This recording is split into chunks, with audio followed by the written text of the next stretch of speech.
tour of historical landmarks of Barcelona. I used my Nexus S to take a few photos, record a few video clips, which I then uploaded to my Picasa account. Nexus S is a great device for using it around town. It's light, fits in my pocket. But when I get home or to my hotel room, I would love to use a different form factor. For me, the new Motorola Zoom tablet is a great delivery device for media.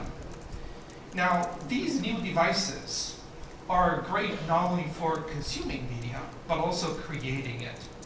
With the advent of 4G networks, users will be enabled to use high-quality video over wireless networks like never before. Today, I'm going to demonstrate for you Movie Studio, a new Android application which allows users to edit videos. It's an application built from the ground up for the tablet form factor. So let me show you what I mean.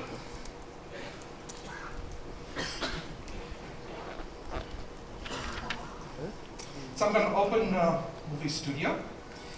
You're going to see that I have here a few projects that I've been working on, and I prepared a project for the purpose of this demo.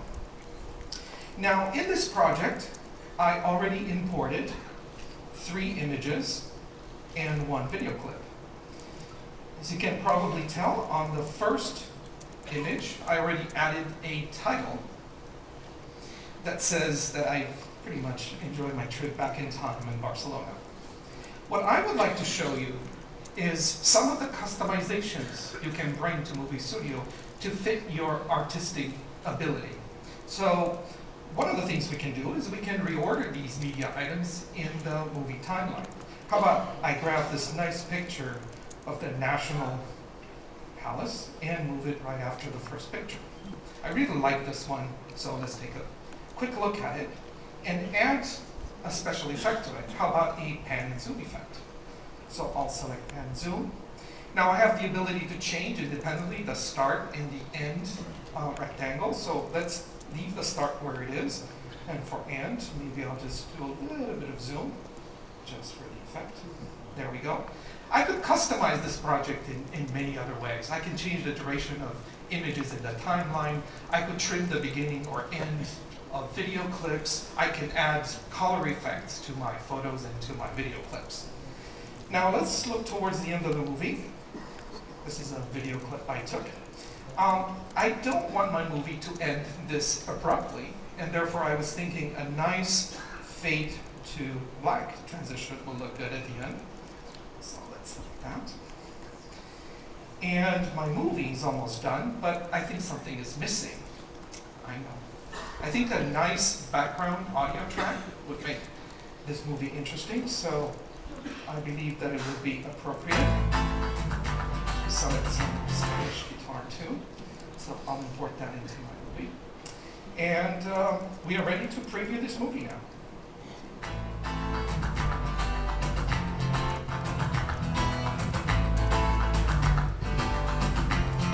Okay. That will give you an idea of how the movie would look like. How about, let's watch that transition at the end. Good.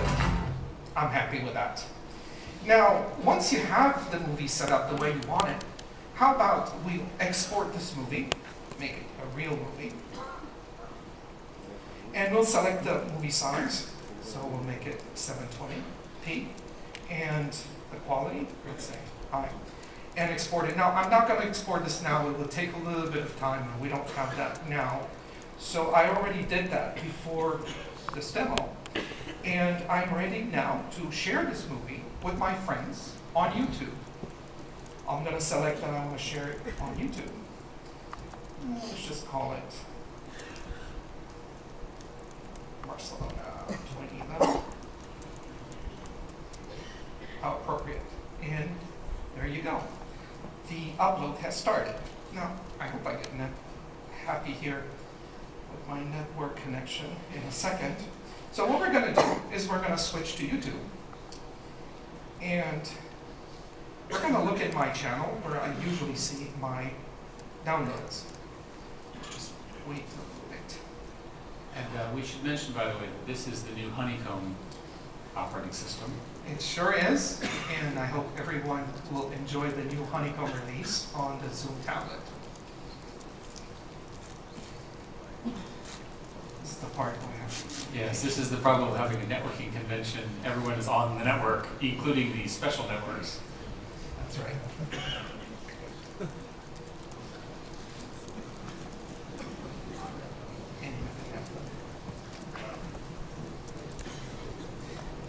I think they will just have to trust me that the movie is there. This is a Google engineer saying, "Trust me." Either way, the movie is public, so they can enjoy it on YouTube. You can see it on YouTube. That's right. I hope you enjoyed this short run through to the features of Movie Studio. Thank you. Thank you very much.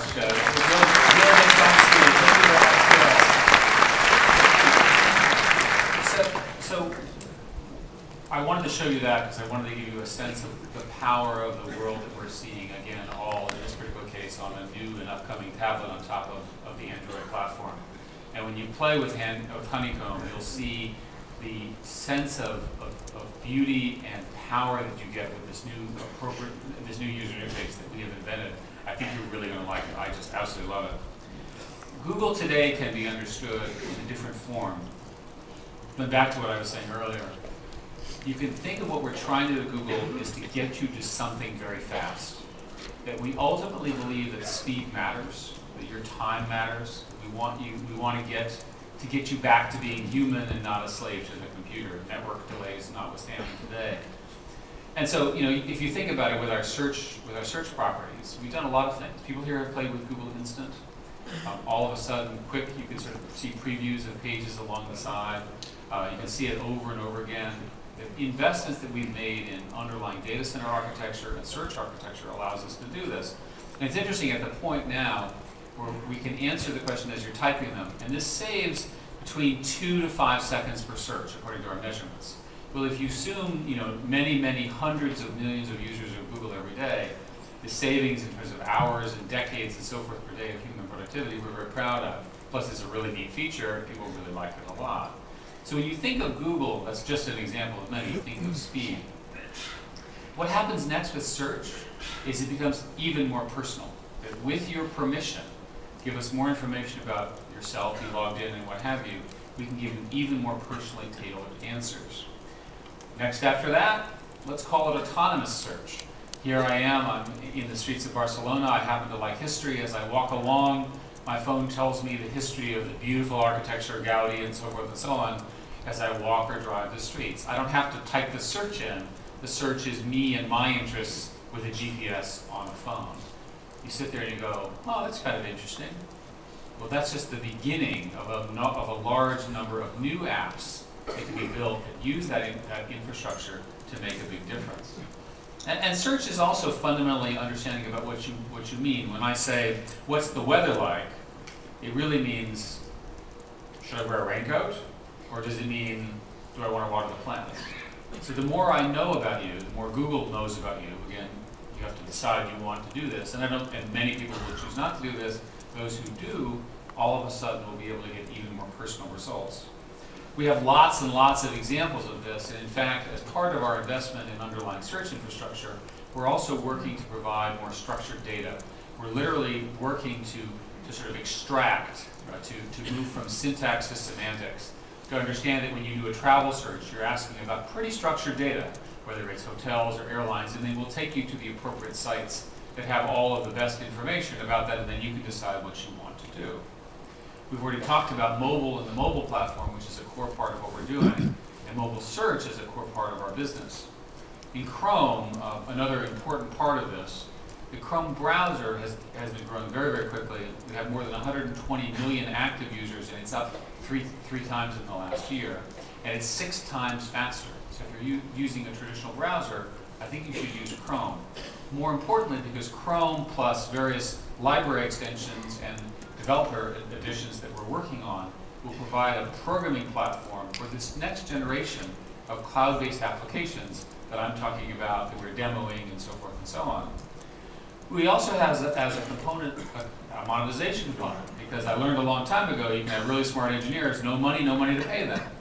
Furthermore, the developers, as much as they love a platform and the beauty of this, they'll go where the volume is and where they can make some money.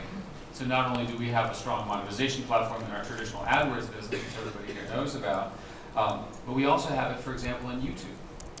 35 hours of video uploaded every minute. Shocking. More than 2 billion views per day. 160 million mobile views per day, more than double in the last year and accelerating. And the business is, of course, doing well. Revenue doubled in 2010. We're finally now being able to monetize professional content at rates that are approaching what we need to build significant businesses for those partners. We have a display business, which is also taking off. It shows these powerful display ads, which show up both on traditional desktops as well as mobile devices. And indeed, one of the key things about software applications for mobile is they're going to want to have an advertising component unless you're selling the apps for $1 or $2. And we want to make sure to do that. So what does this mean architecturally? At some level, there's a disruption. Many of you are part of that. You feel that disruption. And I want to be clear that we understand that this is disruptive. We don't have our heads in the sand. We understand that these are scale disruptions. They matter. They affect people's businesses and so forth.